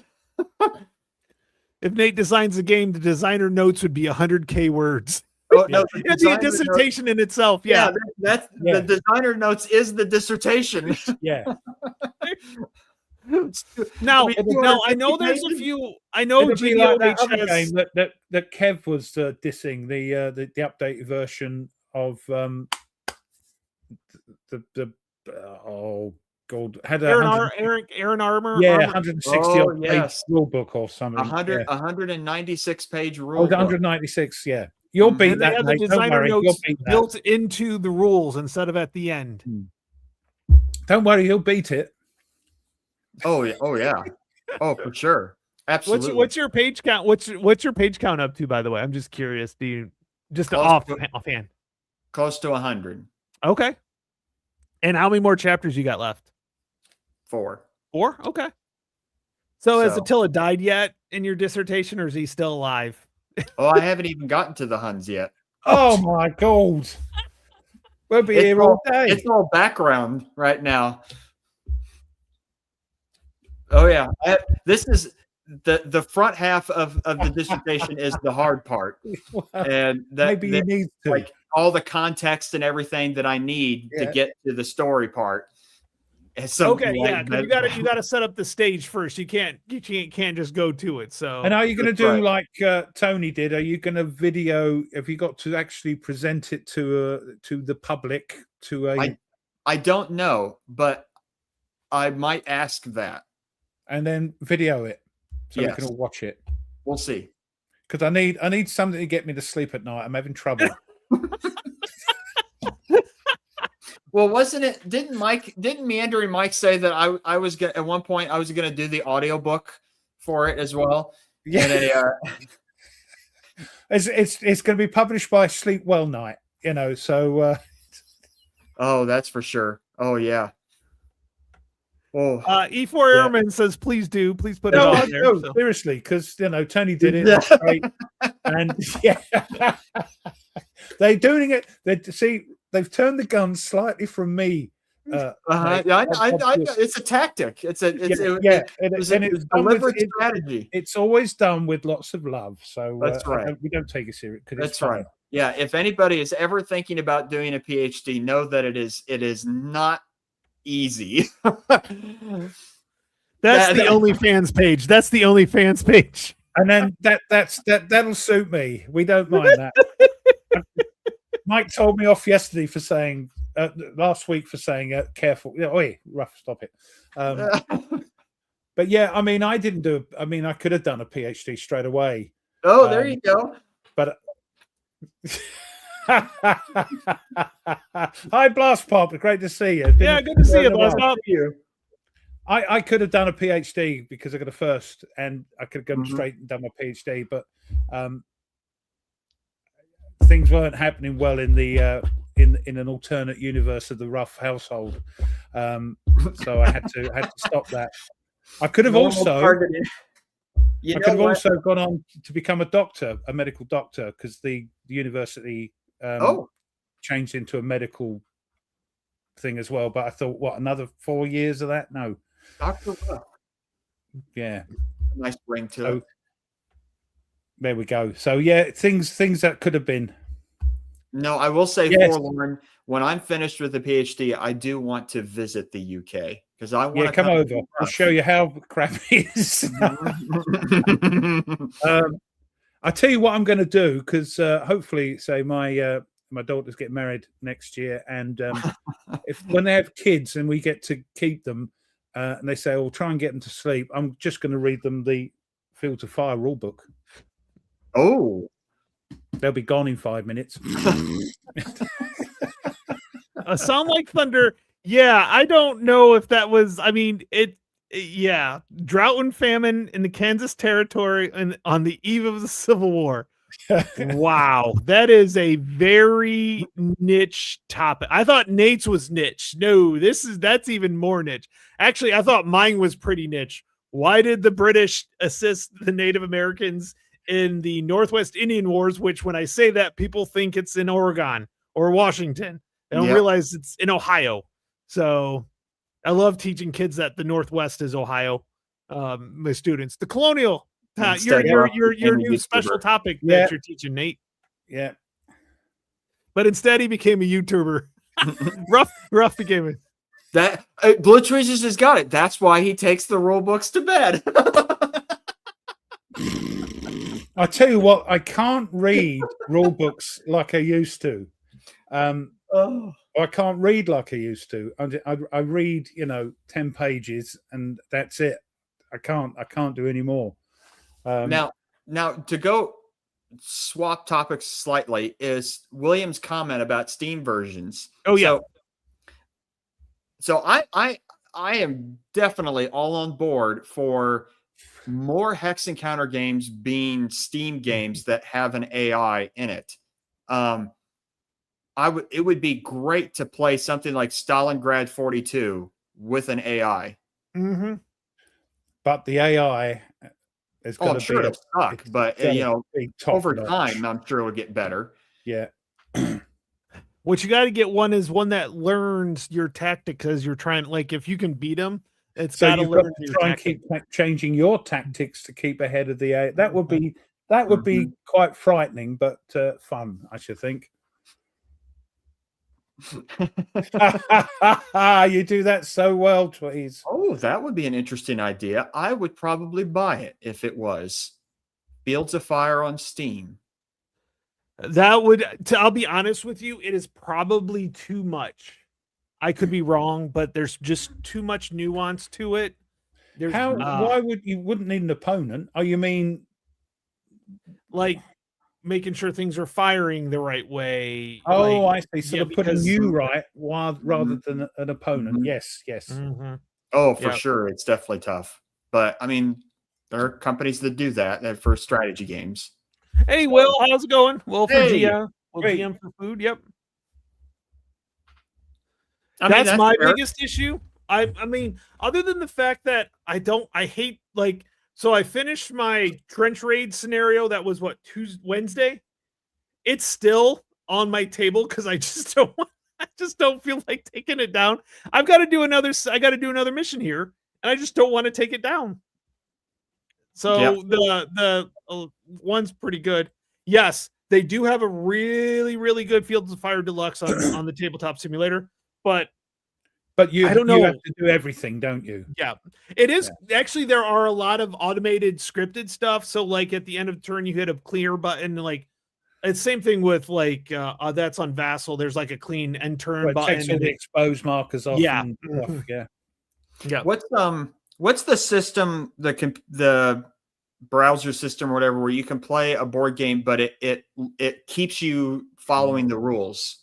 Well, there's two. There's Rally the Troops, which is the Yeah. war game one, and then there's Board Game Arena as well, which does have some of the GMT games. Okay, I really like those because one of the things that I get leery about playing Vassal is I'm always afraid that I am still playing it wrong, and so something that keeps me in the sandbox, so to speak, correctly, is appealing.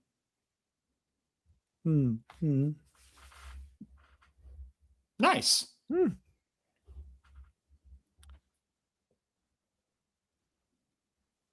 That's fair enough. That's you know, every opinion is valid. It's not for everyone. The part where AI would be nice is for it to look over what you've got and to make sure it works. I think that's where AI would be good for this system, is using it as a proofreader, a checker to do all the math, the odds, and things like that. But the original ideas and the ideas have to come out of humans, because all LLMs are is just taking everybody else's ideas and putting it together instead of coming up with it's not original ideas. And generally they're extremely vague and don't work that well. Yes. So, Will took his first trip to Antietam 2 weeks ago. That's awesome. That is by far my favorite battlefield to visit. Have you gone to Gettysburg? About 20 years ago. Okay. I need to go back. I will be going there in July, by the way. Is there much to see there? Yes. Mm-hmm. There is. They have kept that thing pretty much so McDonald's free. And those you can buy the little musket balls as well, can't you? Yep. They have tons of crappy shops. But no, I'm taking the boys there. Me and the boys are going in July. I've got a farmhouse outside of awesome. Cashtown, I think it is, just down the road. Small little we're renting the farmhouse for like 3 nights and gonna have some fun. I'm gonna bore them to death one day on Gettysburg, but they've got to know that their third great grandfather actually fought at this battle and was actually on Little Round Top. And I want to show them where that is. And he survived. Well, obviously he did before he had kids. Well, no, although he did take a cannon shell to the neck before. Yeah. Oh, he took a cannon shell to the neck. Not in Gettysburg. It was in Cold Harbor, I think. Oh, wow. Yeah. So obviously he still survived. So it wasn't like a full, it was probably like this shrapnel or whatever. Yeah. But yeah. So he actually came out as a sergeant. He was a sergeant in the 44th New York. So I've done a lot of research on the 44th New York, hence the family members. It's kind of fun because there's a scholarship Natalie can go for next year. That is the Sons of the Union Army or Daughters of the Veterans of the Union Army. And you actually have to be a descendant of a Union soldier.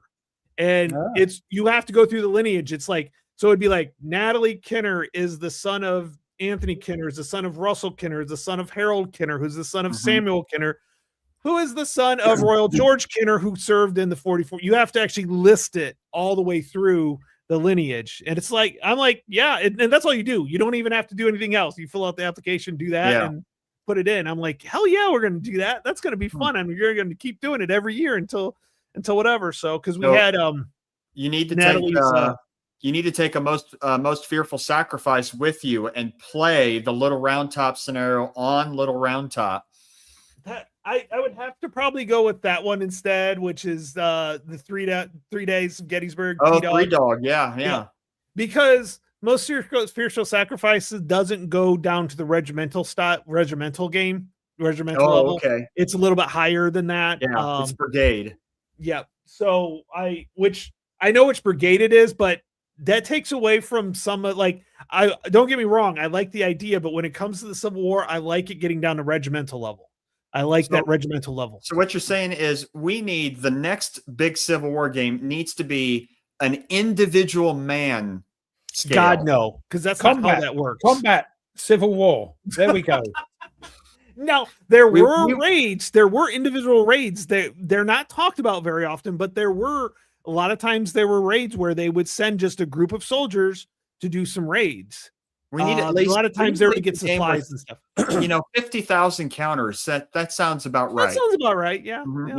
Yeah. You can see what there's 250 some on each counter sheet. So yeah. So plenty. Absolutely. Can't pay for quarter inch counters. Look at that. Yeah. If I brought the most fearful sacrifice to little round top, it would flatten it, and the hill would out. That thing is heavy. I will not. Yeah, that game is heavy for sure.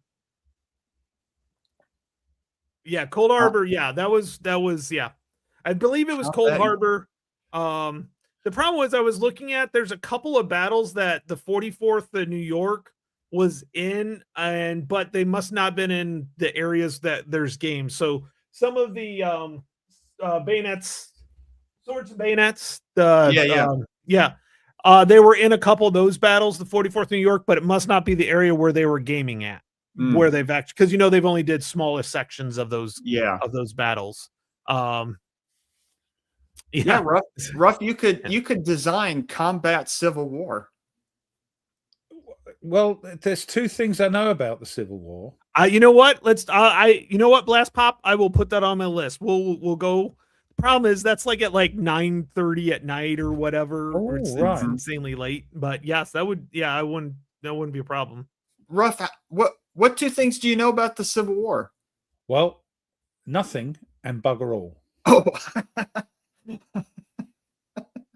compared to you two. Oh well, I mean, he is the expert, between us on the U.S. Civil War. And I don't know if it's just me.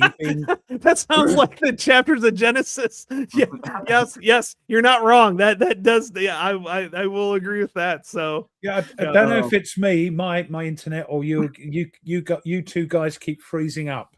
It happens to me as well. Ah, right, okay. Combat U.S. Civil War to be either completely awesome or unplayable. Yeah. Yep. Now you could, like you said, there were raids during the Civil War, so that would be an interesting at least. And what about the sort of sharpshooters going through woods and that and picking off, the you could do stuff like that. That's true because they're good old General Reynolds died because of a sharpshooter at Gettysburg. But the problem is they weren't. How do I say this? That was kind of looked down upon.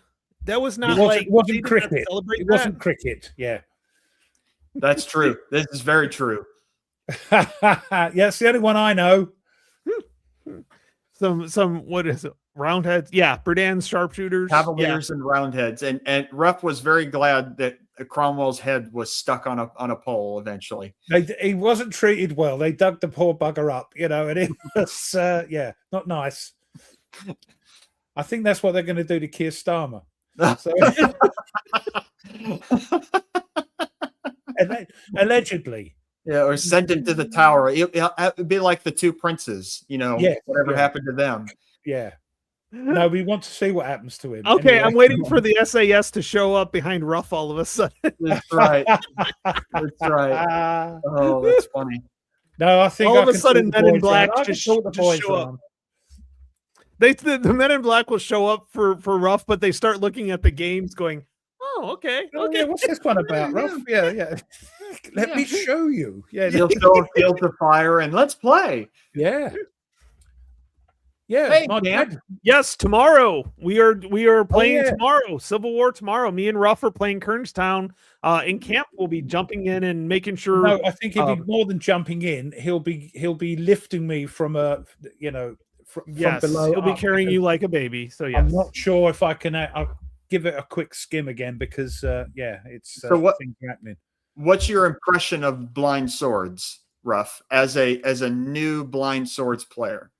I'm enjoying actually the mechanics of the game. We've only gone into it a little bit, We didn't actually get much done, did we? Did the artillery fire, I think, and not much happening. But yeah, the chip pull is great because it's something I like in games. Yeah, because we did the artillery fire, and then you get the 3 activations before I get to do anything because you with your trousers down, as we say over here. Yes.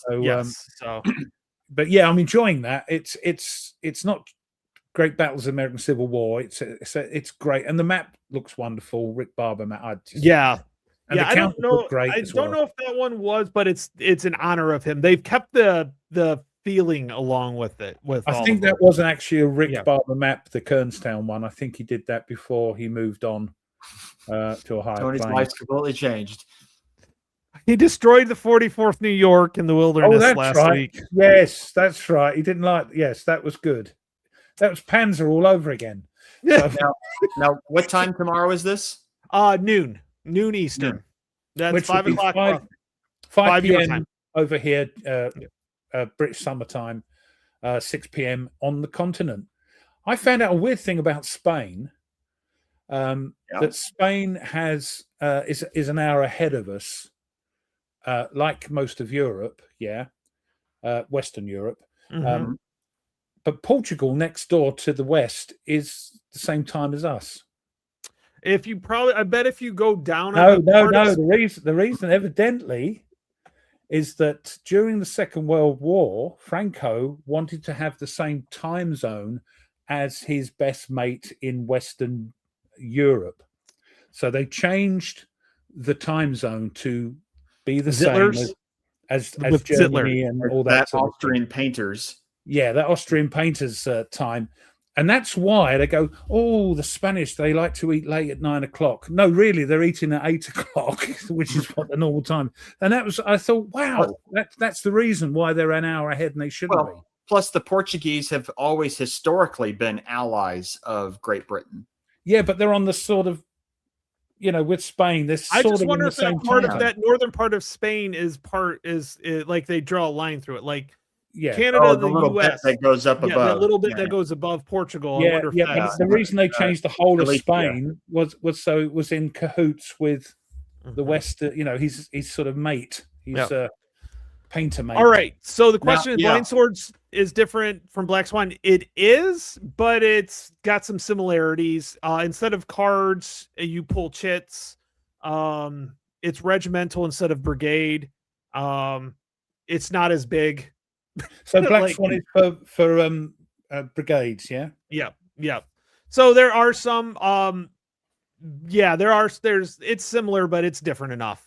They're different enough because but it's still with randomizing chits, you're still pulling chits, which makes it you're not pulling chits, you're flipping cards and then rolling a dice on the card to see what happens. But it's still it's still that randomization. It still makes it nice and solo friendly. Yep. For sure. Berticelli will. Oh, that's early for Berticelli. That's time. You can have a lay-in. 3 o'clock a few times. He can have a lay-in. Normally, when we play with Mike, he's up at 6. Yep. He actually got up earlier. The one time I was playing with Andrew Fields of Fire, he was up at 3 a.m. just to join me, or 4 a.m. One of the two. Wow. Yep. That's dedication. Yeah, I should have turned up, but I thought no. No, but there are definitely some differences on it. Yeah.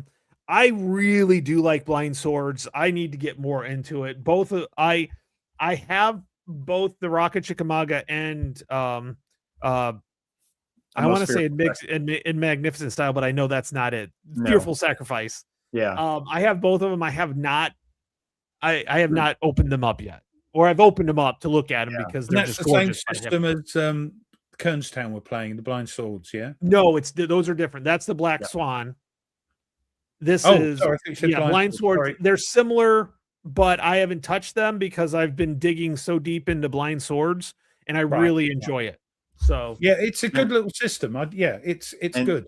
The next one that's coming out for Black Swan is on the Battle of Antietam, which I will probably get just because. For sure, I will get it. Yep.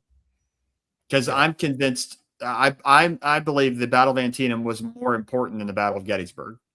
Actually, the siege of Vicksburg was probably more important than all of them. It's important because one side got their ass surely, really. So the siege of Vicksburg, the reason why I say that, it actually opened up the Mississippi from the Gulf of Mexico up to the north. The South no longer had control of the Mississippi, which was a major trading route. Antietam was the first sort of major battle with the Bull Run thing. That's the same thing, yeah? Yeah, well, Antietam got really whipped. No, Antietam is the first battle that the Confederates tried to invade the North. It was in Maryland, across the river from Virginia, but it was more or less a draw. Right. The Confederates retreated in good order back across the river.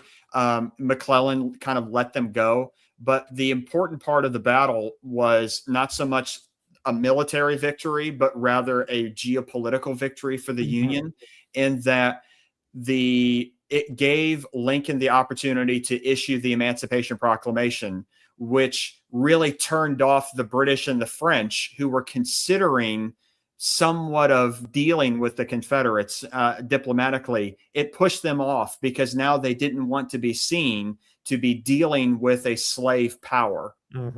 And so it was a really big win for Lincoln. Oh, because we'd already stopped it by then, hadn't we? So exactly, yeah. It was way before that. Yeah, turn it from 30 years. Yeah, instead of an international affair, it was still a domestic American affair. That these are rebels rather than some other power. And they've been isolated as well because everybody else had pulled away. I thought Antietam or Bull Run was the first one, but there were two, wasn't there? Is that right? Well, there was first Bull Run or first Manassas in 1861. There was second Manassas in 1862. And because the second Manassas, a different battle, isn't it? I'm thinking of the Antietam's a different battle. Yeah, sorry. I told battle. you two things I know. I'm trying my best. Yeah. Was it Bull Run where the Union got their arse whipped? Yes. Right. Yes. At that point, everybody thought the war was going to last 2 weeks. Yeah. Right. Yeah. Anytime anybody says 2 weeks or a couple of months, I'm like, it'd be over by Christmas. World War I over by Christmas. Yeah. 5 years later, you get the SpongeBob, thing coming up. Yeah, when anybody says that, or it's only temporary, it's not. So like taxes. Yeah, but no, I really the Blind Swords is really, really cool. I'm enjoying it. There was somebody up here that said something. I do like, so we have Blind Swans, which is fantasy, and Black Swords, which is oh gosh. So no, the Siege of Vicksburg basically it basically ended the western front of the Civil War at that point. Everything kind of started moving in towards kind of coming in. The problem is that even after Gettysburg, instead of following the Confederates, the Union did what every good British army did after the Revolutionary, and they went home, or they went back to their winter quarters instead of following them. So that was the only reason why I believe the British lost the American Revolution, is after each battle, they decided to go back to New York instead of actually following. Well, it didn't help the Spanish and the French joining in, did it? And this was before that. They would literally on the mainland win a battle. They'd literally win a battle, and then, we'll go tomorrow and get their surrender. You know why? Tea and crumpets. Yeah, that's exactly what it is. They had to stop at 4:00 for their tea. Tea and crumpets. So yeah. And fish and chips. Yeah, you could say that. It definitely was. It was the last time they went north of the Mason-Dixon line into the northern part of. It was the last time they tried something. Really, it's more of like what Churchill said. It's not the beginning of the end. It's more of the end of the beginning. Yeah, that's a great phrase. Yeah, great phrase. It is a great phrase. Yeah. Yeah. So. Well, it's getting close to time, which all of a sudden, last time I looked, it was an hour and 30 minutes. It's an hour 54. No, it's only me that's discussed what's on our that's table. right. Early did go forth in 90 and 64. That's right. Yeah, it was more 94, really. more of a raid. Yep. Yep. Yeah, love Blind Swords. So me and Ruff will be playing Blind Swords. We'll be playing Kernstown tomorrow. With Cool. Camp will be there helping Ruff along the way. Yes, he will. Yes. Don't make sure you're there, Camp. So that'll be noon tomorrow. I will have a stream scheduled up here, and at Ruff, I'll make sure it goes to your channel too. With that, yeah. It's just weird that it's not so much there tomorrow, but it's like I don't know how many people have been watching and all that sort of thing. But and actually, the way it's looking, we'll have one next week, but we'll have to take 27th off because Ruff has got some doctor's appointment. No, I'm just kidding. I'm having but actually, I've got Scout Camp starting a week from tomorrow, so I will do next week. But that I come back on that Saturday. No, see the following Saturday we're off to sunny Spain. Oh, that's right. Yep. So you and your guys for Spain. Jeez, you always go to Spain. I love Spain. I love Spain. Remember the Maine. Hell with Spain. Yeah. So yeah. I like to go to Italy. I love Italy as well, but it's more expensive. So we're off to Spain. It's only a 2-hour flight, so that'd be great. Nice. Ruff is getting his bugger all checked. Yes, I don't. Yeah, I don't. Ooh. No, so I actually am going to be playing. We're not streaming. I'm just playing a couple guys. We're going to do Versailles 1919. Another one I'm looking forward to that. Another one of Tweez's favorites. He likes that as well. He played that at PunchCon. Yep. And then I don't know what I've got to fill my days because I still don't have a wife or a daughter right now. Make the most of it. Walk about in your underpants, drinking a can of Budweiser. I still got the two boys here. Now, granted, most of the time they're in their rooms playing like their computers, so they're not. You don't see boys here. My son's the same. He's 18 now. You don't see him. You go, who are you? Yep. When he turns up. So Nate, what you got scheduled up? Anything that you're going to be planning on playing? You okay? Right. Hey, I'll reach out to you because I have a little bit of time, so I'll reach out to you, see if we can schedule some time, and then because I've wanted to play it really badly. Okay. So we'll schedule. I got a few days this week that are a little bit open. So we'll see what we got. Well, yeah, and you wanted to get rid of it. You might not now after you play it. So who knows? Who knows? I plan on going through the example of play first, and if it's terrible, then I'll immediately pack it and be done with it. In Barcelona, Brian's playing BCS with his son. Oh, that's all right. Cool. Is that so? What else are you going to put Thunderbolt back on after you're done with Imperial Struggle? There is a good chance, for sure. There is a very good chance. I'll let you know how my clipping goes when it turns up. There are a lot of counters in that. Yep. And so, Ruff, you are playing Fields of Fire, I'm assuming? I am, yes. It's all set up, ready to go. I've just got to sort out where to put my platoons, but I think I'll follow what it says so in the book. I mean, it's a great... Again, I'm going to go on about it. If you've not played Fields of Fire at all, the tutorials are brilliant. You don't need both.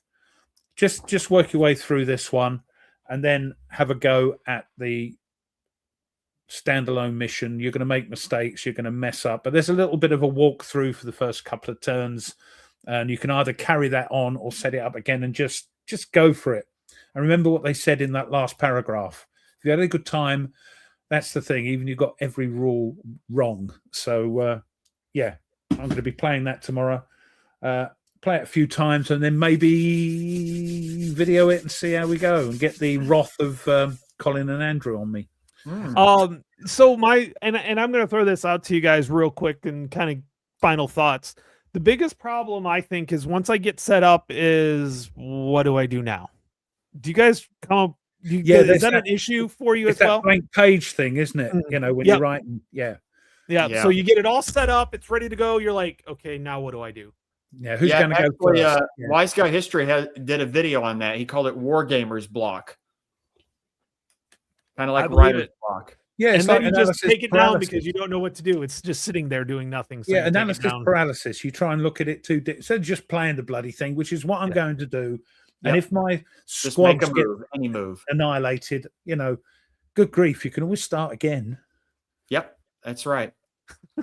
Is it playing the rules wrong or just using creative alternative interpretation? As long as we come away with saying that was great fun, it That's doesn't right. matter. Yeah. Thanks, E4.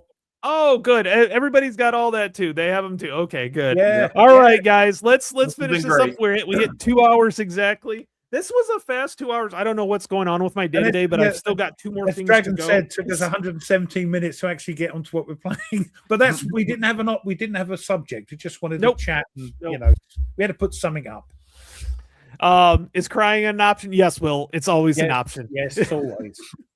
So we're looking forward. So we will have a show next week. Guys, I'll reach out to that individual that we talked about, see if I can get him on next week. I'll let you know. I'll reach out to him tonight and see if we can get him on. If not, see if we can come up with a topic. Other than that, we'll just do what we did tonight. Just chat away and have the chat have a go at us. I'm gonna play another trench raid. I'm gonna be able to talk about Versailles 1919. I'm gonna see if I can get Peleliu started. I've got a lot that I want to get done this week, and I might have a topic in mind. Okay, cool. Let us know. Let us know, and I'll tell you how bad I did at Fields of Fire. Yes, look for that next week. We're gonna find out if Ruff actually lost a full platoon or 2 platoons. We'll find that out. And with that, guys, thank you very much. Had a lot of fun. It's a great time.